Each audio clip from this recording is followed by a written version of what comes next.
Hello and welcome to the B Button Episod 39. I'm your host Baron Marf and I'm joined as always by my compadre in arms, the one and only Angry Link. How you doing, buddy? Getting by. Surviving the Christmas period, yeah? Oh god, it's not even really got into it yet, but it's been like 3 months already. Yeah, so not long to go. It's all done with. Much gaming this week? Not really, no, been too tired to care. Too tired, can't take it anymore. Yeah, mainly just a bit of No Man's Sky, because obviously we talked about the Foundation update that was due to drop, and then it just appeared when we got, obviously I got back home, put the PlayStation on, and oh yeah, there's the Foundation update. Hours later it dropped, yeah. So that was pretty much jumping straight into that. Really getting into it, really enjoying it. Just finished getting my base all sort of built and fully crewed. Yeah, okay. Now I just need to start getting some spends together to get my freighter, so I can go really resource hunting and get that shit down. I'm still massively far away from the centre. I'm like still over 100,000 light years or some shit. It's probably a horrendous amount. Yeah, so it's got a crack on, but we'll see what happens next week. And other than that, just Pro Evo. Really, a few cheeky games on Become a Legend, but not really too much more beyond that. But again, new GTA DLC was announced this week, hoping that drops next week. Yeah, man. So we're talking import-export, aren't we? Yes. Stealing high-end cars, but it's not just going out and carjacking. It's more elaborate heist-style shenanigans. Maybe a bit of Gone in 60 Seconds, Eleanor rip-off. Yeah, that's what we want. I'm looking forward to a bit of that. Yeah, so there's going to be big expandable warehouses. You can get up to 60 cars in there. Whoa! But again, that'll probably be like 8 million. Yeah. So the ability to be able to obviously buy a custom auto shop to put in there, which was missing. Obviously, you had it with the biker DLC, but you couldn't do your cars, obviously. So it's looking pretty good. You get your own personal Benny. Benny, maybe. I'm hoping so. That you can actually go mad and ballsy with it. But, yeah, they didn't actually give an announcement for the release. It was just soon. Yeah, it won't be too long, though, when they say that. It'll be this Tuesday or next Tuesday, probably. Yeah. So, yeah, just that, really. How about yourself? Not a great deal. I've been dancing in and out of like Dishonored 2 and then a bit of Watch Dogs 2 and then a bit of this and a bit of that. Yeah, not a great deal of specific gaming. Although I get the feeling it's going to go into a binge on a particular game imminently, but we'll cover that a little bit right at the end. So look, we're not going to follow our usual tropes that we usually do, are we? We're going to do something slightly different this week. No, like you say, the format really couldn't work because there's just too much news. Loads of news this week. So a couple of big things have happened. We've had the Game Awards. We've had the PlayStation Experience. Yes, that's in its... they're both sort of in their infancies. Obviously, it's the second Game Awards, isn't it? This is the one that Jeff Keighley set up. And the PlayStation Experience obviously was done to celebrate the 20th anniversary of the PlayStation, but it was such a popular event that Sony have carried it on. But yeah, no, there's some good news and announcements. So what we're going to hit up first? We're going to hit the Game Awards. Yeah, I mean, I couldn't actually give a toss about the awards themselves, because that's just all posturing the same way that I couldn't with the Oscars or the BAFTAs or whatever award ceremony comes up. So it was just all about the news and the announcements, which is what everybody else really cared about. I mean, lots of people just called it like the game adverts. Yeah, the video game adverts, 2016. But it is what it is. It's got to fund its funding somehow. Yeah. Does it though? Does it? We don't need that. Yeah. Anyway, so what did they award/announce? I'm just going to hit through them and stop me if you need anything to talk about. But we've got Bulletstorm, full clip, remastered. So I liked a bit of Bulletstorm when Bulletstorm was brilliant fun. I love the game. Really good game from People Can Fly. Obviously, they bought the game back from Epic. Cool. So they've got the license, all the IP, and it's Gearbox are publishing. so we're getting a little added bonus, and that is Duke Nukem. Oh, really? So, which I think works. Yeah, it will really fit well with the game. Completely over the top, isn't it? It'll be the best Duke Nukem game in a decade. So those who don't remember Bulletstorm, it was firing out grappling hooks, pulling people in, kicking them, stabbing them into cactuses and stuff like that. It was basically a combo shooter. The whole idea of the game was to keep your combo going and get as elaborate kills. And like you say, you could pull people into other people into stuff, and they get it's hilarious. It was like Burnout's Crash mode, but with first person shooting. It was nothing to do with getting through the level, was it? It was just like that was just a means to the end. You to randomly kill people in very exotic ways. Find new people to kill, because obviously you get to a point you're like, oh, everyone's gone. Yeah, move on. Yeah, so there was that. It was good fun, like you say. Remaster. Don't know when it's out. See what happens. Death Stranding, Kojima's weird ass baby umbilical cords connected to Norman Reedus, flying people, whales and crabs. There was a new trailer. I just really don't know what to say about it. The guy's batshit crazy. He's absolutely nuts. We were discussing yesterday, weren't we? Some of the things that we think Kojima might get up to in his spare time, and I think that may be the reason that Konami locked him up for 6 months. There was a lot of should we just say hinting at a feeling of how things ended at Konami in the conference. I think Guillermo del Toro summed it up best after the Death Stranding trailer dropped, which he stars in. Obviously he's used his likeness in the game, although he's not going to be doing the acting, somebody else is doing the performance for him. He tweeted, "Fuck Konami." Yeah, I think that pretty much says it all, really. Oh, diplomatically put. Yeah, sucking it to the point. Yeah, good enough. So what else we got? Guardians of the Galaxy from Telltale Games. Oh, okay. We got nothing but just a flying tape player and some headphones and Guardians of the Galaxy, the Telltale game. These guys have basically got carte blanche now over any IP they want to just go out and say, we want to do a story-based game on it, and we're going to bring you in loads of money. Yeah, I mean, if you look at Tales of Borderlands, they can hit the right notes for that, and I think it would work quite well with Guardians. So you've got Guardians, you had Borderlands, you've had everything from like Game of Thrones, Walking Dead, of Thrones. What was the Back to the Future, Wallace and Gromit? Yep. What was the one based on Fables. fairy tales? Yeah. The Wolf Among Us. That was really good. I enjoyed that. You know, they've just done Batman. Yeah. And releasing. Well, yeah, they're in the process of episode 4 now. Yeah, I think so.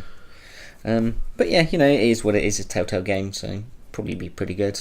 These guys are loaded for life. Indeed. They're almost like Traveller's Tales and Lego games. Like, it's the same game, but I'll still play them because they're good fun. Yep. They are still good. We've got a new one, Dauntless, an action RPG. An online action RPG. Oh, of course. From former BioWare, Riot, Capcom, and Blizzard devs. Wow. So I from what I remember, it's only announced for PC at the moment. But again, with the rate at which PC games are going over to console, wouldn't surprise me if it turns up on Xbox and PS4. Didn't really see a lot of it though. Right. Okay. It had a lot of like a 10-minute gameplay video of Prey. Obviously the one that Arcane Studios took up. Obviously reading a bit more, it's not because everyone was on about Prey and Prey 2, and they was like, no, it's not that. It's called Prey because you are essentially that. You're being hunted by aliens on a spaceship or a space station. Like, oh great, you're making Prey 3? And there's like, no, not that Prey, different Prey. Oh. So you rebooting the first one? No, it's just We'll talk about it later. Just shut up. Oh, so you're not doing Prey? No, we're not. We're doing something new. Oh. What about Prey 2 though? Because that did look really cool. No. That sounded amazing. That's a biggie. Yeah, we saw some more footage of The Legend of Zelda: The Breath of the Wild. So this name, I keep forgetting the name. Breath of the Wild. I just don't feel like it's stamped in like a lot of the other ones, like Twilight Princess or Ocarina of Time, Majora's Mask, whammy, but just the Phantom Hourglass. When Breathless Wind. I know, because I'm like, yeah. I was trying to remember it and struggle because I didn't even write it down. We saw some new gameplay in a new area. Was it wild? Was it breath-like? I'd imagine with all the swinging, it would probably be breathless. Somewhat short of. Right. And there was a new trailer as well, which dropped before the Game Awards. Again, we saw a hint of potentially Zelda, but a woman that was dressed in somewhat similar clothing to Link. So again, it's typical Nintendo. Off you go in there, have a little speculate and get pissed off. Nintendo, just make sure that Link stays a bloke, because it's one of those. It's one of those subjects that I just cannot be bothered with. All right, okay. So moving on. We had Shovel Knight: The Spectre of Torment. It's a prequel for Shovel Knight. So that's the Shovel expansion. Knight is hardcore. That is a brutal game. That's like the Mega Man of shovels.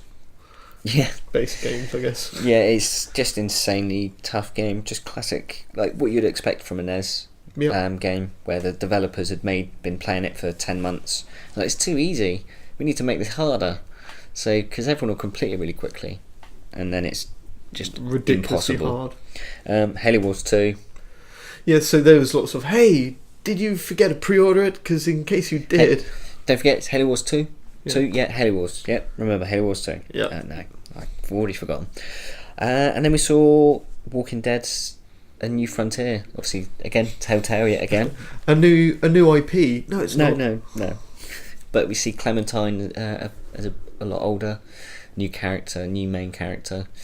They've announced that obviously the save data will carry over. If you obviously haven't got a save data, you can then obviously construct one. Yeah. Basically how you'd pick the choices, and there'd be like roundups of all the previous seasons and stuff. So looking pretty smart. It's using their new engine, so it's looking. Are you likely to play it? I don't know. I did start playing the season 1, the first season, on the original Xbox 360. But I've stopped playing it, but I've got it on my Xbox One, and I just haven't picked it up because there's other stuff, GTA and all the other stuff, and now No Man's Sky, and I'll play it eventually. It's during the rest of the backlog. And then the main last bit was Mass Effect Andromeda. Some real gameplay, some actual proper video and footage of that. What did it look like? It looked really good, typical Mass Effect, but it looks exciting. Everything runs smoothly? It runs really well, but some of the animation was hilarious, to the point that the internet reacted, and some people at BioWare and EA were like, no, calm down. When you say animation, what? Some of the lip syncing was awful. It was terrible. The run, like some of the run-in animations, I was close to tears of it was hilarious. So what was it, like a mix of like Thunderbirds and a really badly dubbed movie? No, I think just over-enthusiastic. I don't know. It's one of those you have to see it to believe it kind of things, and make your own opinion. So they went to social media to be like, guys, wait, everything's fine. We're fixing it. Yeah, Smooth. They had to alleviate some fears. Let's put it that way. Cool. So, much else going on with the awards, or really is that it? Kojima got his award. The guy that made the Dragon Cancer, they Kojima got a specific award, didn't he? He got like his inauguration into the Hall of Fame of video game. I don't know. Yeah, some rubbish. But like I said about the awards, it was like meh. Yeah, who cares? I mean, it was nice that they gave him the award because obviously Konami, being dicks last year, obviously banished him from it. But it is what it is. Yeah. But I think the real meat of this week is the PSX. I mean, there was some big news dropped. So before we get into this too quickly, can I just say the PlayStation experience, right? For me, the experience of the hardware, pretty cool. Experience of the games and like the PlayStation Plus network, pretty cool. Experience of their how shall I say, attempts at doing any sort of like trade show or announcement or anything like that is just hideous. It's the most skin-crawling, awkward, poorly put together camera shots with like booms going across the lens. We was watching one, wasn't it? Supposed to pan up to the screen so you could get all of the detail in. This was on the Kojima panel, wasn't it? And everyone's looking up at it going, wow, yeah, look at that. And you know that the cameraman, they're just sort of staring around, like, wow, there's Hideo Kojima there, I love his games. Yeah, and it's like, cool. shit, I'm supposed to be operating this camera. Ooh, I'll just get that into shot properly. And it's there for about half a second, yeah. And the one for me, and I said this to you yesterday, is that whole sort of like fake happiness thing that they do, where they wait, and they're waiting to go live, and then they're just like, with a China doll face just grinning into the camera for like 10 seconds, and we're all watching them going, well... They don't realise they're live yet. Yeah, and then they're finally told they're live, and they go, oh, wow, that was amazing, as if like they just been like bottling up all that excitement. It's like, bullshit, just bullshit. I'm being paid to enjoy this so much. But again, I think most of them are all a bit like that, aren't they? Cringe. Yeah. I don't know. Just tell us about him. I think the only one that pull it off really well is Nintendo, because they're smart enough to do it where they can then take that away, they can put it through post-production, they can make sure everything's all smart and all the right cues and everyone's hitting their marks. But even then, Phil Spencer, Andrew House, so Phil Spencer, good as gold, Andrew House, horribly awkward. Yeah. And then beyond that, we'll get to Mark Cerny in due course, but that guy's he's a supervillain waiting to happen. Yeah. I think I think it would be unfair on Mark Cerny to repeat some of the things that we were saying about him yesterday. Yeah. But anyway, we shall move on. Let's hit into the PlayStation experience. So, what did we experience? Well, it was a massive opening. Uncharted. Obviously, Uncharted 4, they've just announced that they're going to be bringing the survival mode in December. So obviously everyone's like, oh, Uncharted 4, they'll probably talk about that. Well, they did, and The Lost Legacy. So, The Lost Legacy, this really surprised me because... So, watch the trailer. Those who haven't seen it, it's amazing. Seems to be lots of flexing of muscles of things such as like HDR colours in there. You've got totally like blacks with like vibrant purples next to them and stuff like that. But the one thing which got me is it started. Now, if you've played Uncharted 4, and I don't think you've played much of Uncharted 4 yet, Link. I haven't played any of Uncharted 4 yet. Right. So there's a bit at the end. Something happens. Which at the beginning of this trailer, when you see your character come on screen, you think, right, that must be that character. Mm. And then it's not. It's based around Chloe. Yeah. And you're like, okay, really? You're going to use this character to try and expand on the Uncharted series? What? I mean... Well, very, very popular character. A lot of people were disappointed. Obviously, of various emissions over the last, because she wasn't in there 4, was she? No, but she was in 3. But yeah. A bit of a possible partner for Drake sort of thing. But it looks like supporting cast to me. I don't know. I think there was a different character I thought they were going to go with. Well, obviously, it did start as just a sort of a Uncharted 4 DLC, and then obviously it expanded and grew beyond that. So the developers were talking about it's a lot more open. So obviously just a quick roundup then. Obviously Chloe Fraser's returning to find a fabled Indian artefact. She's joined by Nadine Ross from Uncharted. And obviously they have to venture deep into the mountains of India, fighting through the fierce opposition against a war profiteer. And obviously they need this artefact to stop it falling into the wrong hands. So it's almost classic Indiana Jones. So what was it, Elephant's Tusk, isn't it? Something like that, yeah. Yeah. Again, it's fabled. Yeah, very Indiana Jones-esque, isn't it? Yeah. But it looked unreal. Did really good. Looked fantastic. The movement and the fighting between obviously it was it's just a stunning trailer. I mean, that's one thing Naughty Dog do pull out is the stops. So this was a pretty big show for Naughty Dog, and they're really flexing their muscles a little bit on stage and saying stuff like, we're getting close to like 1-to-1 capture now. We want to be to the point where we're actually recording people's clothing and getting them dressed the way that we want them. Stuff like that makes you think these guys are really pushing the envelope, aren't they, and what technology can do. Their motion capture stuff is unbelievable. Obviously talk a bit more about it later, with the panels. But I think we should possibly move on because there is a list a lengthy list to go through. Yes. Yeah. Sorry, you did touch on Uncharted 4 and survival. Yeah, obviously it's due in December. I mean, they just showed off another trailer of that, and it does look good fun. 4-player co-op. Yeah, it's basically Uncharted Zombies, isn't it? Yeah. It's being hunted by a pirate ghost. Yeah. It looks good. I can't help it. Arr. But is it ghost pirates or pirate ghosts? Because are they pirates that become ghosts, or are they people that died and then become pirates after they became ghosts? Pass. That's a classic groovy corn pirate mystery.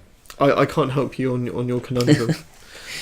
Right, so we'll move on then. We saw Marvel vs. Capcom Infinite. Yeah.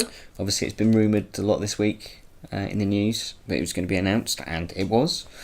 It's a change up in the formula. It's not the same Marvel vs. Capcom that you'll probably know and love. So the 3 versus 3 team is now down to 2 versus 2 teams.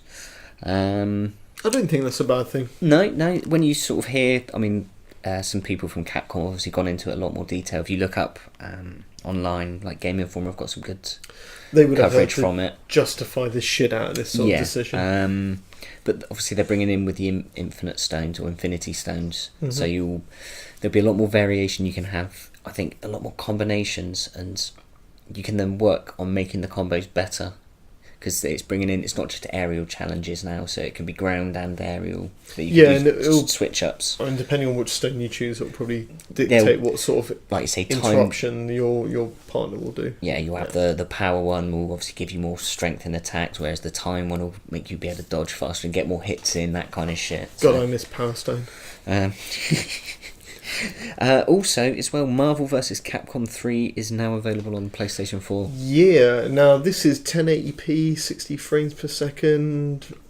Yummy. All of the goodness. All of the DLC. If you're not excited by Marvel vs. Capcom Infinite, 3's back on the scene. Yeah, damn right. And it's got like DLC with Jill and was it Shoma or whatever his name is, the green tentacly bad boy. Oh yeah. Shoma Oroth or something like that. But yeah. Yeah. That's the one. Cool. Yeah. And Wipeout Omega. So what is Wipeout? We all know what Wipeout is. It's that, one of the first games came out on PlayStation, hovercraft-esque. It's basically speed racer thing. PlayStation's take, or Fignosis' take on F-Zero. Yes. But brought obviously for a bit more of a mainstream clubber demographic. Fignosis were in their prime at that point, I think. Oh yeah, they were knocking them out of the park. Obviously they had G-Police as well. A lot of early launch PlayStation games were solid British developers. So yes. So what's Omega? Omega is all of the old games. So obviously you have the remastered Wipeout HD that came out on the PS3. They brought that back. Wipeout Fury. And 2048, which was the Vita one. So they're repackaging it all into glorious 4K. I don't know. It wasn't mentioned. I guess they're just trying to go, hey, why don't you come and get this again? I know we if got you rid like of it, Liverpool. we'll make another one. I know we closed down all of the people that made Wipeout. So can you just buy the old games and be happy with that? We can resell their shit, can't we? Please? I think the main consensus I've read online is as long as the old soundtracks are back, we're good to go. Yeah, just go listen to Chemical Brothers. Crash Bandicoot, speaking of remasters, they showed off its all 3 games. I mean, it's looking pretty damn good. It's classic Crash. Well, Crash is in Uncharted 4, the game, the first level, as a little bonus Easter eggy bit. Quality. And it was quite good fun playing it, but I'm done. I'm not sure if I'd revisit them. It's one of those, I think if it is all 3 bundled in a package, I think it would be a pretty good value. They're just trying to rekindle it for when they do a reboot. Well, I think Activision are quite keen on it, so you want to buy Skylanders so you can play as Crash Bandicoot in Skylanders. Too many people many people talk about Crash Bandicoot, don't they? Yeah. So I think it'd be mad not to. But some surprising ones. Go on then. Again, Parappa the Rapper's been in the news again today. All right. Not today, but this week. Turned up on a Korean rating board, so everyone's like, "Oh, Parappa the Rapper, is it a new one? Is it a reboot? Is it a remaster? Is it what? Please be true." And it was. All of the above. Well, I think, yeah, pretty much. So obviously it got announced with Parappa the Rapper, Loco Roco and Patapon. Obviously Loco Roco and Patapon, classic. An amazing soundtrack in Loco Roco as well. Yeah, they're all being... Mr. Scruff, I think, actually. All being remastered for PS4. That's cool. Okay. Will support PS Pro. Really? 4K Parappa. No, that's 4K cool. kicking and punching. That's awesome. So, but Loco Roco, a lot of people, and Patapon especially as well, a lot of people are worried about how it's going to translate, because obviously Loco Roco especially with the tilt and how the whole game works because of that, and how is it going to translate. Obviously you've got your DualShock, which can do the tilt thing, but the screen, I mean, you're going to want to lean with your screen. There's only one way to find out. Yeah, who knows. The Megaton announcement, the fact that somebody thought it'd be a good idea to make Knack 2. Yeah, what, honestly, seriously, what was in somebody's mind? I mean, obviously it's Mark Cerny, he was responsible for the first one. I think it's a tantrum moment. Oh. Fine, if you won't let me make Knack 2, I won't build your PS Pro. I think it, yeah. Please, Mark, don't do this again. We give you the Knack. It didn't sell well. Everybody hated it. We'd love to give you another chance, but we think you just better spend elsewhere. Just please, just he had to just do Knack 2, didn't he? Yeah, he got his way. Why? Yeah, I mean that game bombed. Yeah, didn't it? Well, I think it's one of those things. The launch titles ever bomb? Because when it's buy one of those, what's available. Yeah. And you think, platformer, sort of a Mario kind of thing, interesting, you've got bits and building that goes bigger, yeah, it could be a laugh. No. How much did I pay for this? 55 quid, I bought digital. I'll just leave it on this note. Shame on you, Mark Cerny. Shame on you. Well, a game that should hopefully do well, and I hope does well, is Housemarque's new game, Nex Machina. Okay. It's a top-down arcade shooter, but again, it's Housemarque, so you know it's going to be done that. They're collaborating with Eugene Jarvis. Obviously, this was the Project Jarvis that he was touting a few months ago. It looks absolutely mental. I mean, the only way I can describe it is like Contra versus... Well, not Contra, it's not top-down. It's not another bullet. Chaos Engine versus Ikaruga.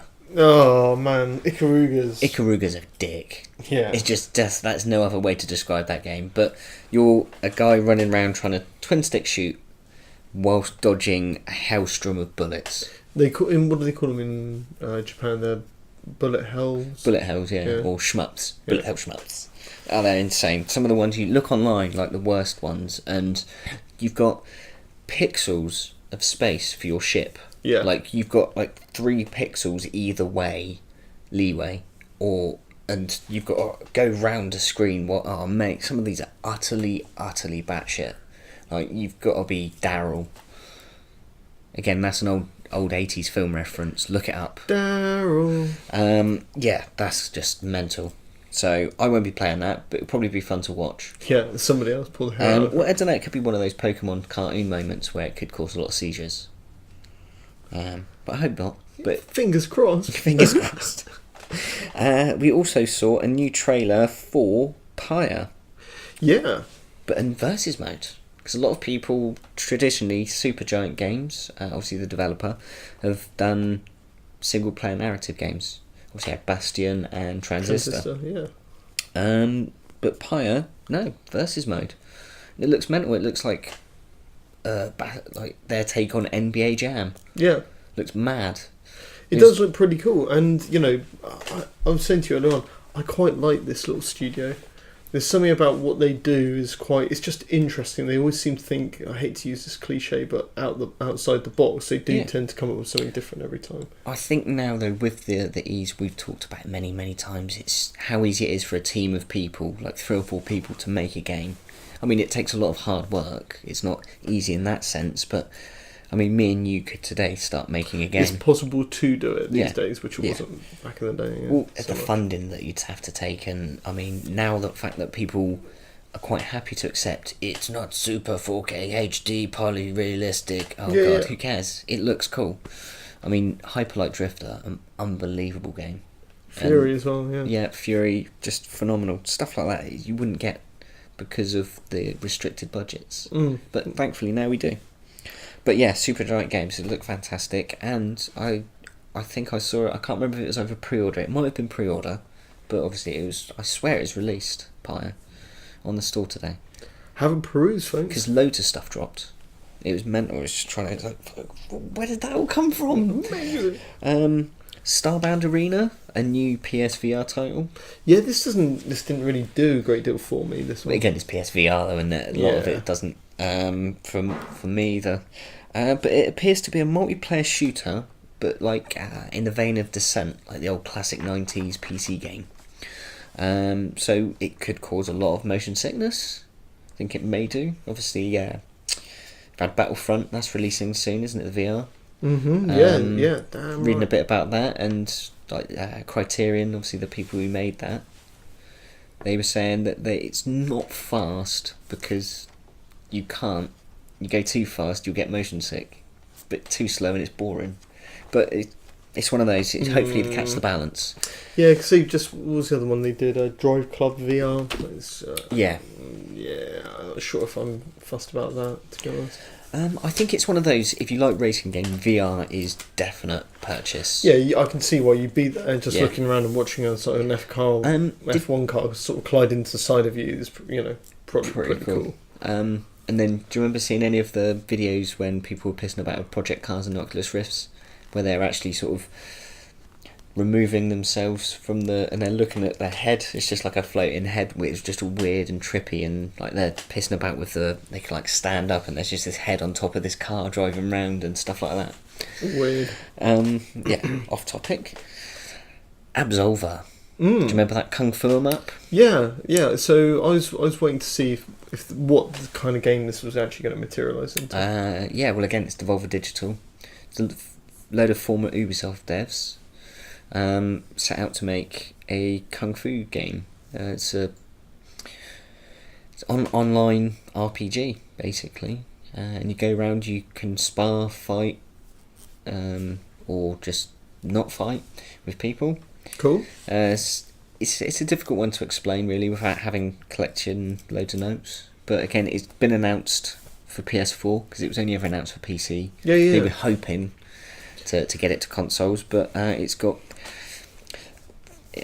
PS4 first with exclusive content. So timed exclusive. There may be console exclusive content, but it'll probably be costumes. So, are you going to play this? Because this actually appeals to me a lot. Yeah, this game. I'm definitely in for this. Yeah, well up for it. As soon as I saw it, it's got a really good aesthetic. I love the idea that you've got a little clan of 3 of you going around just going on a stomping mission. Yeah. But I like the idea that you're coming across, you've got people like, would you like to spar? And no, let's fight. I'm going to kill you, motherfucker. Absolver, have a look at it. Yeah, check it out. Yakuza. So they're starting to come west finally. This is always battling about whether this comes over or not, isn't it? Yeah. Well, the last one, it took years. It took like 4 years once it released to come out over in America. But they've announced Yakuza Kiwami, which is the most recent one. That's coming out 2017. And then Yakuza 6 is coming out 2018 in America. I'm not too sure on Europe, but I think PlayStation 4 is region free anyway. So it's just a quick import. You probably get it cheaper than you would over here anyway. So they're solid games. I mean, they're based around people love them. The Shenmue games with the engines and how they interact with the world. So I'd be tempted to pick one up. I've never played one, so it could be good. Good seeing getting it. I mean, any time they can export, I think they should. It might be a game Sega could sell. Yeah, with a straight face, passing the red face test. Yeah. Yeah. That isn't Sonic in the Olympics. Or something. That isn't made by Sumo. Yeah. Horizon Zero Dawn, new trailer. Obviously now I think the game's up that all of the stuff we've seen of Zero Dawn so far has all been PS4 Pro. Yes, most definitely. Yeah. So the jig is up on that. Yeah. But yeah, new trailer showed off some new beasties and mechanical monstrosities. Yep. It looked stunning. It's continued to look better and better. Yeah. Really excited for that. This one you'll definitely be pleased with. Ni no Kuni 2. Yeah, I mean, I loved Ni no Kuni. I mean, visually amazing. The dreamlike world it was in, fantastic. Love the characters, the voice acting. Well, again, it's the collaboration between Studio Ghibli. Yeah. Don't know if they're involved this time though. Obviously, Level 5 have still got hold of it. Level 5 have always been amazing. Solid. Yeah, they are solid. So yeah, that's coming 2017, and I think you may be doing so when it does. Yeah, most definitely. I love that game. It is a gorgeous looking game. It's a Ghibli film. Yeah, it's or Ghibli film. I don't know. I know this wasn't Studio Ghibli or Ghibli, but Eternal Sonata is another one of those games which was just visually amazing. What was that? It was based on thingy, wasn't it? The composer. No, it was Alice in Wonderland ripoff. Now you've done it, Link. Now you've given us dead air. Damn you. Damn. Yeah. Not Tchaikovsky. But anyway. But yeah, it's a dream, blah, blah, blah, from that, wasn't it? And that was the Eternal Sonata. Yeah. Yes. So, yeah, Ni no Kuni 2, can't wait for it. Yes. Let It Die, the Grasshopper Manufacturer Suda51 game. Right, okay. That's released now. Oh, really? It's on the store. So, Does go it get appeal? it. Does it appeal to you, though? It's free. Yeah. It appeals in every sense of my cheapness. Favourite prize. I like Suda's games. They're mad, batshit crazy games, and I think it would be a blast. So it's worth giving a try. If you don't like it. They are always absolutely pie in the sky, batshit, fucking. I mean, what was it? No More Heroes. I'm going to save by taking a shit. Yeah. Superb. I love it. Right, Gravity Rush 2. DLC's been announced. So when we first saw this, we were like, no. Yeah. My notes from that were, fucking game isn't even out yet. Yeah. And they've announced DLC. But I've now since learned it's free DLC. So, I mean, they still finished a game and carved some content out, and they're waving around that it's free. I think because it's actually a prequel, and it's all it's other characters, so I think it's one of those that, yeah, they could have probably slapped it on at the end of the game, but then you've got to then delay the game. So it's not like Asura's Wrath where they're like, no, cut that ending off and sell it back to them. It's not like that. Right. Okay. But it's free, so you know. Okay. Free extra stuff. It's one of those. I think if it is been cut, it's so right. If we hold off some stuff for 6 months, they've got to keep it for 6 months, and they're not going to get fuck all for it in 6 months. So they'll just keep the game, so they won't sell it. So that's my tap on the nose theory. That's not bad. I see. Nods as good as a wink to a blind bat. Say no more. Yeah, exactly. Very good. This one I'm really struggling with. I can't remember if it's Yiz or YS or I don't know, but YS Origin. Yes. Yeah. So this was a JRPG, obviously, that was exclusive to Japan because it's JRPG. Yeah. But it's now been announced that it's releasing February the 21st for PS4 and Vita. So I've not seen jack of this game. I remember this from way back on the PlayStation 2. These were always in the import shops. Right. But yeah, I've never really played them. But again, like most JRPGs, I'd imagine it's probably a pretty solid game for it to be raved about. And why aren't you importing it? It's got to be pretty important. So yeah, that's coming out in February. Next one, again, I mistook this for the game that you mistook it for. Yeah. At first, but Nier, obviously the Square Enix game. So not Neo, but not Neo, Nier. but Nier Automata. Yeah. That's launching in March. So the first one, I loved the idea of it. They were saying how it was like a action / RPG / Zelda / all sorts. So it's basically Gears of War meets RPG. Yeah. And he was like, that's how it's built. That's what I've built up in my mind. Melee attacks, all that stuff. I was like, yeah, I'm down for that. And then I tried playing it and it was just a pig. And then you go to a different part of the game and it turn into some crazy puzzler where it's not your character. They've just put some little game mode in. It was some proper trolling weird shit, wasn't it? Yeah. It was some really interesting ideas, but really poorly implemented. Everything was really poorly implemented. I think it's one of those, I've taken far too much of a bite. I'm not going to be able to chew all of this. I'm going to choke. No, let's just make it a bit shit everywhere, and we'll finish it. Watch me choke, though. Yeah. So yeah, that's launching in March. Okay. So we were surprised to see it got a sequel. Well, yeah, and they look like they're trying to get their shit together a little bit. Wasn't it Planima developing it alongside they're involved, or Maybe. a few. There's a small team or part of Platinum. I think they've hired them. The old hired gun routine. They need to do something with it because it was a pig last time. But okay. But the big one for me, the Megaton, real Megaton, not the knack piece of shit, was Last of Us 2. The announcement Part 2, trailer. Yeah. Where's that come from? Out of left field. Nowhere. I mean, we've known since the 2.5 years that it's been released that Neil Druckmann has talked about, like, yeah, we'll look to see if it can be done, but we'll not do it if it's going to be wank.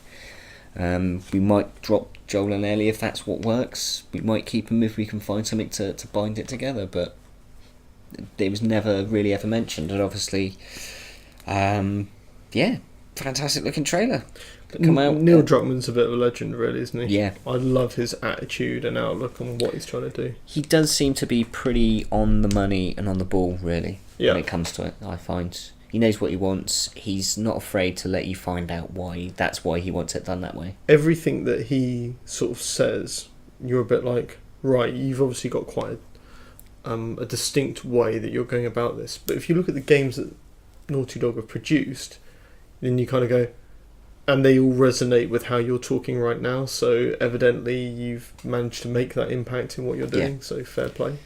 Yeah.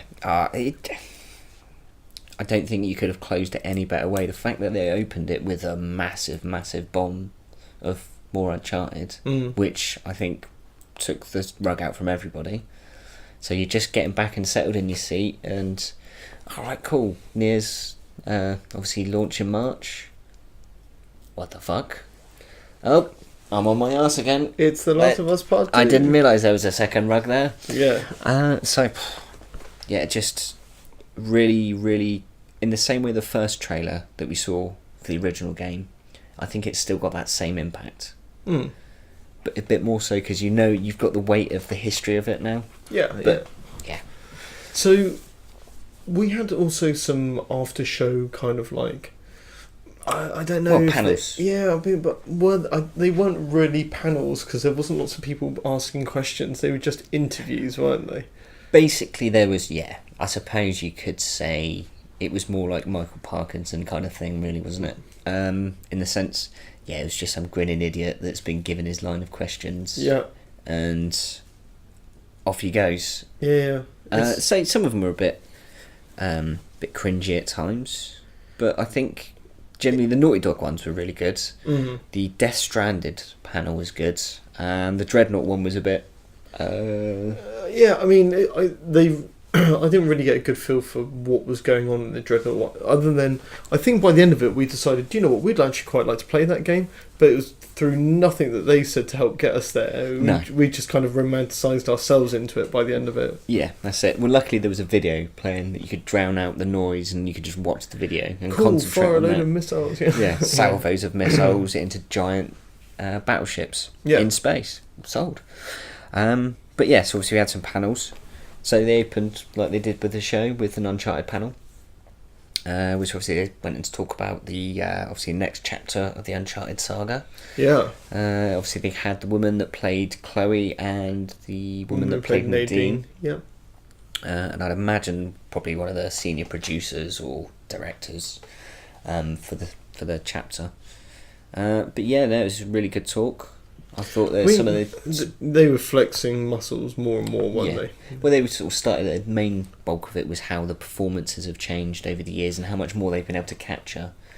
There's little things like they were talking about the lady who plays Chloe when she was sort of running her fingers. Well, her physicality in the role. That obviously exactly. They were like, that looks cool, but it won't get picked up. But the animators still have gone and put it back in because it just makes it work. And stuff like how she sits because she's pigeon-toed. She bows her legs in and she doesn't sort of sit up straight, and her knees and shoulders aren't aligned. And she was saying, like, obviously my character's not like that, in her nature, so you're going to change that. And they were like, no, we like all those little nuances, And one of the bits I really liked, they were saying about how when they run their fingers up... She did a scene where she's supposed to run her hands up Nate's chest. Yeah. And she said she walked her fingers up his shoulder instead. And they said, do you know, we really, really like that, but we're not capturing the animation of your fingers, so people won't be able to see that. And then they went off and had a whole separate meeting about, is it worth the time and investment to put that in, or should we just keep it as her running her hand up at his shoulder? And they said, yes, and it adds something to the scene, but it just shows how that one little thing, the level of detail that they have to go into. Well, just the fucking shit it creates, and the fallout beyond it. It's just like, another meeting. It's right. We've got the meeting on Monday to discuss whether we're going to do this. Right. Then we've got to set up the meetings with the department, the texturing department. Yeah, who's going to storyboard the finger movements, And then we've got to get the lead animator in and see what his take is. It's crazy. It is crazy the stuff they go through. But I think like that's what makes the Uncharted games so good, is that attention to detail. Yeah, and the fact that every iteration they've strived with their tech and the mocap tech. We look at the differences between the facial animation tech now. We saw it a few months ago with that Senua's Revenge, the Ninja Theory game. That was really impressive. It's unfortunately obviously not going to come out in 2016 anymore, considering there's only about 28 days left of it.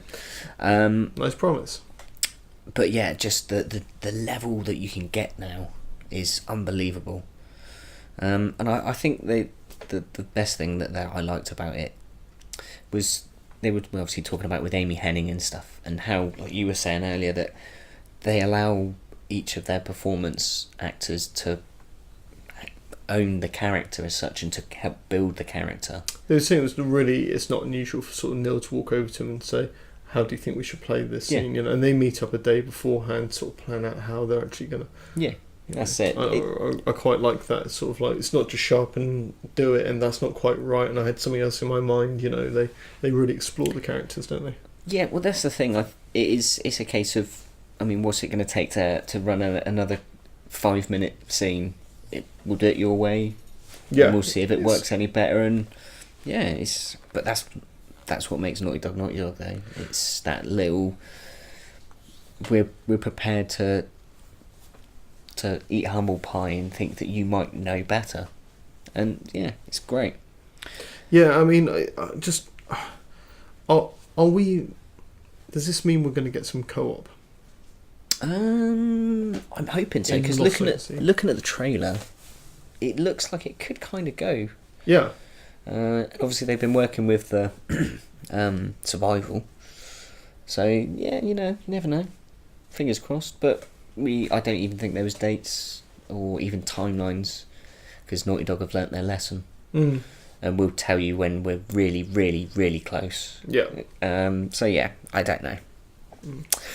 Hope it doesn't take too long, because that looks like it could be good fun. But it's a standalone as well, so you won't require a purchase of Uncharted 4, so that's good. Yeah, and that's good that they do that. I like the way they separate those and just allow people to access it as they see they want to. I think it is a case though that it's just one of these things that, oh man, this is going to be bigger than we thought. Because but one last thing to quickly round that up.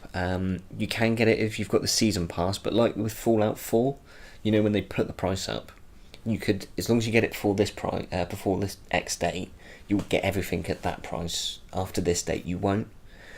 If you want to get any of the extra content with this stuff, like say the Lost Lost Legacy. That's the one. Get the season pass now, because it will be included with it. After I think it's January the 11th or something like that, you'll have to. It won't be included with the season pass if you buy it after that date. Yeah. So get on that shit if you wanna. Yeah, damn right. So I think we should move on to the Mark Cerny Creepshow. The Death Stranding panel. Honestly, so weird. So really, really weird. So just very quickly at a very high level, effectively, some point or another, Kojima had a bit of a tete-a-tete with Konami, went his separate ways after them basically trying to exclude him from his own game and lock him in a room on a different floor away from his team. When he got pushed away, or when he left, call it what you will, they actually kept hold of the Fox engine and he couldn't take that with him, so Konami had their grubby little mitts all over it. Yeah. So he was kind of left with maybe a hope and a dream. He was left with having to travel around the world with Mark Cerny. Yeah. And like some maniacal supervillain who's just trying to. I just want to help you, and you're thinking, at what price? You know, are you signing this in your blood? Sorry, I do hate to interrupt, but I just had a thought. Like, Cerny is, like you say, he's super villain, and Kojima's like Oppenheimer. Like, this is a man that could create an atom bomb. It's like, here, come with me, Hideo. Yeah. You don't know what you're doing, do you? Have you seen my lab? Yeah. I have some wonderful resources. and basically, so Mark Cerny said, hey, I want to help you, in this creepy kind of aloof, spaced out kind of way, where you're not really sure if he's helping you, offering to help you, or threatening you. Yeah. Could be any of the above. He has got that porcelain doll's face, and you get the impression he has to tilt his head to blink. It wouldn't surprise me if he keeps pigs. Put it that way. It would not surprise me. But he said he wanted to help, and so introduced them to Guerrilla Game, or introduced Kojima to Guerrilla Games. Basically, he went on a world tour, didn't he? Yeah. And then it was the Cerny Kojima world tour, so they went around to various studios there up at Sucker Punch. Yeah. Pretty much anywhere and everywhere. Went to see what everyone was doing with their tech. I think Kojima was saying that the thing which basically made him go for Guerrilla Games so much is that when they showed up, they basically just presented him with their source code on a memory stick. Yeah, it was a cool little box, wasn't it? Yeah. Yeah, he did comment that he thought it was really great, but he thought that Herman Hurst was insane. Yeah. Because obviously he joined them on the panel. But yeah, obviously they talked about that they picked up Guerrilla Games, the same engine that Guerrilla have built all of their games with. Obviously, it's an evolution of the original engine that they built Killzone with. But they've attached a new name to it, haven't they? Yes, it's Decima. Mm. So it's the Decima is the Greek goddess of childbirth. So obviously it's very fitting with the Creation themes. And all that, well, yeah. especially with the first bloody trailer of Death Stranding. But I mean, the trailer did look phenomenal. I mean, Guillermo old Del Toro. Mm. It was because I was like, I know who that is, but I just can't place him. And obviously, like most directors, you're like, oh, it's a director, of course. Of course, you don't recognise him. Yeah. But obviously, Mads turns up. I mean, it looks weird as fuck. Yeah. There's planes with like weird smoke coming out of them. I haven't got a great tanks. deal to say on this other than just so fucking weird. Like, so the game looks really weird. The fact that Kojima seems like a really nice smiley guy who just sits back, yet obviously is creating all this ludicrously mental stuff. Then you've got Mark Cerny sat there, who's Over the world. I'm sure a very capable guy and a very smart guy, but also just looks like the kind of guy who someday would come up to you with half a pigeon in his hand and be like, "Look what I found you." You know, he's just like, yeah, it's scary. It was just weird. That's all I got to say on the Death Stranding bit. He was just weird. But yeah, so I mean, it's looking good. It looks fantastic, and Kojima's claiming it will look even better. Yeah. But again, has he pulled a Molyneux? Ooh. So that's what you get, Peter. You're a definition now. Well, obviously, Dreadnought. That was the next one that popped up. So Dreadnought looks awesome. Well, it's obviously Space Captain Battler. Yeah, so this is basically control your fleet, isn't it? And go around. I hope it's kind of an Advanced Wars-esque, but I don't know if it is. No, it looks real time. I just like these big ships going around blowing the crap out of people, sort of thing. Well, obviously it's in beta for the PC now. I don't think that's open, but so have a check out. If you've got a PC, you might be able to get on and have a little blast at the moment. But it is coming for PS4. The beta's opening in PS4 early 2017. So it'd be a case of check out on the internet, look for Dreadnought, and then have a look on their website. So I understand that the publisher of this one was Grey Box, right? Yeah. But the bit I didn't get is you had 6 Foot there, and you also had, and they were talking about how they were supporting Jaeger. So is it Jaeger's game? Or is it 6 Foot's game? Basically, it's finding out who owns the IP. It's their game. Yeah, okay. Well, don't forget, Jaeger had a lot of problems, didn't they? Because they were working on Dead Island 2. They left, obviously they split with Deep Silver. So obviously they've moved on to this. So I'd imagine they've been brought in like I say, murk it up. Yeah. And just help bash it out. But they're a solid team. They've done some good work over the years. I mean, the Spec Ops: The Line was brilliant. I love that game. It's a real good game, that one. Well, it's playable on the floor there, and they're saying only open beta early. Well, February. a beta, not necessarily open. So if you have a check out online on their website and see if there's any chance of sign-ups. Try and get on it now, folks. Feb 2017. That's good. But yeah, it looks like it could be absolutely mental. So yeah, see what turns up. The biggie. Yeah, obviously the Last of Us Part 2 panel. So you had Neil Druckmann. The man, the legend himself. Obviously, he was joined by Ashley Johnson and Troy Baker, which obviously Ellie and Joel, respectively. Yeah. Always amazes me how young Troy is compared to the voice that he does. Yeah, but I think it's the one thing that sells the game for him, for me, really, is the characters. And I mean, it sounds horribly cheesy and like it is cringy when you hear it said, but it is kind of true. But like their voices have almost made those characters real. You can't imagine that person who's speaking doesn't look like that. And same with Ellie, that is Ellie, and that's what she looks like, and that's what she sounds like, and you're just someone with her voice. Yeah, she looks like a famous child actor. Yeah. Although, have you noticed they've moved her... Rainn Wilson. Yeah. Although, have you noticed that they've really developed the... So she's like 3 years after the end of the last one. Yeah. She's now 19. Yeah. And they've really grown her out of that look in this game, haven't they? She doesn't look like...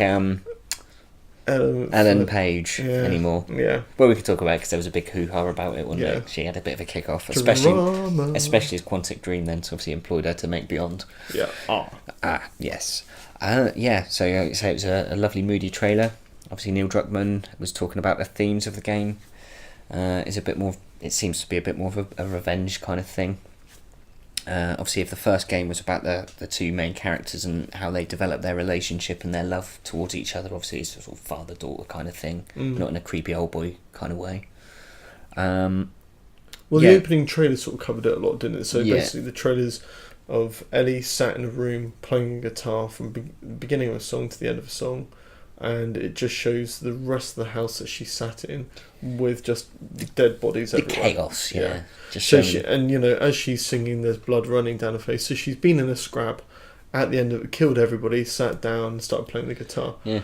Joel walks in the door, and that's kind of the end of it. But it's she's basically saying, "I'm gonna kill them all." Yeah. That's it. She's out for blood. Yeah. Obviously, it was never alluded to. Obviously, Neil Druckmann completely avoided anything to do with that. The only thing he would say is obviously the first game is about two people sort of growing to love each other. This one's about hate and how all the mechanics that were great in the first one to use that, they're going to be then used the same way almost a bit. Yeah, he was really, really careful on what he was saying. So he said, like, basically, Joel's not the main character, Ellie's the main character now. And how she moves is different to Joel. How she plays is different to Joel now. He was really sheepish around the subject, as if to say, kind of, that whole lean against a wall, pick up a pipe, whack somebody around the head with it thing. Maybe that's not how this game's going to play when you're Ellie. That's it. Well, even in the small section you play as in the winter, you can clearly feel the differences between the two and what they're capable of. Yeah. Like, you really don't want to get caught in a fist fight with Ellie. No. But they change because she's looking a bit more badass. She's got a flowery tattoo, weird ferny thing on her arm now. Yeah, she's pretty serious now. She's immune. She doesn't care. She's double-hard. But obviously, we talked about as well how he didn't feel that he could make Last of Us Part 2 without Joel and Ellie. That they were the Last of Us. Yeah, exactly. Yeah. I know I'm sort of moving off the subject of The Last of Us, but just talking about Neil Druckmann a little bit. I was really impressed by this guy, and I know we've already sort of talked about it in the podcast, but it's things like he said, I know everybody was concerned that if we revisited this after the ending of the last game, we could potentially ruin it, and we should leave it alone. Because let's be fair, The Last of Us ending it's pretty much a perfect game. Yes, there's little bits here and niggly bits that you can chew at, but they're niggly tiny little bits. Yeah. The game itself, from start to finish, is fucking unbelievably solid. It's unreal. It's the only game that I've not cared that I myself haven't played it and have watched. It's the only game I've actually watched on a Let's Play. So with that, he was very much of, we don't want to ruin these characters, and we're equally respectful of that, but we now know what we can do, and trust us, we will deliver. And he was quite explicit about that. This is part 2. But he specifically said, trust us, we'll deal with it. And you look at Naughty Dog and their heritage, you go, okay, that's absolutely fine, no problem, crack on. I mean, if you used to sort of look at, like, say, Uncharted 1. Uncharted 1 was a fucking cool game. It was a really, really enjoyable game. I mean, start to finish, I've always said I was a bit disappointed with the ending. But that was just CRT monitor TV. Yeah. So it was a piece of shit and I couldn't even see anything. It was a pain in the ass. But you go from Uncharted 1 to Uncharted 2 and you're like, fuck me, how much? Wow. And then, like, you look at the differences between 2 and 3 with the desert and how that, and just, wow. If you look at Uncharted, it sounds like we've got somebody firing at B Button Towers at the moment. Yeah. But anyway, it's that time of year. When I started playing Uncharted 4, I looked at the game, and at first, I couldn't deal with the fact that Drake just looked completely different. He was just a normal human being's face at this point, and I was just like, that's not computer. I couldn't get my head around it. It took me some real time to sort of like sink in, and now it's great. But yeah, very, very impressive, like how they make those progressive steps. But then again, like you said, they finished up with showing off their what they've been obviously recording the Last of Us 2 with, and the new facial tech. Yeah. Mocap tech, and the dexterity that they can capture now. Really impressive. You can see why now that it's unbelievable. And when they were saying earlier, they were talking about they want to get to a point where you can basically just put some actors in a room dressed as you want them dressed, and off they go, and that's it. You can then transpose that into a digital format. They're not far away though. I don't think. It really doesn't look that way. Didn't want to commit to a release date, did they? No. Again, we said earlier that Naughty Dog have learnt their lessons. Yeah. Shame. But no, good. Don't bother. Like, we'll know. We'll let you know when it's ready. We don't want to tell you and then disappoint you. Okay, fine. As Neil Druckmann said, have faith in us. We're going to do right by you. Yeah. Cool. Well, there we go, folks. A long ass episode this time, but there was so much to cover. Lots of good stuff. So, Link, favourite announcement? Just Last of Us 2. Just wow. Yeah. For me, it was the fact that Mother Russia Bleeds is released on the PlayStation 4. I'm going to play it tonight. Yeah! Alright, there it is, folks. So, from Angry Link, it's... Peace out. And from me, it's... Peace.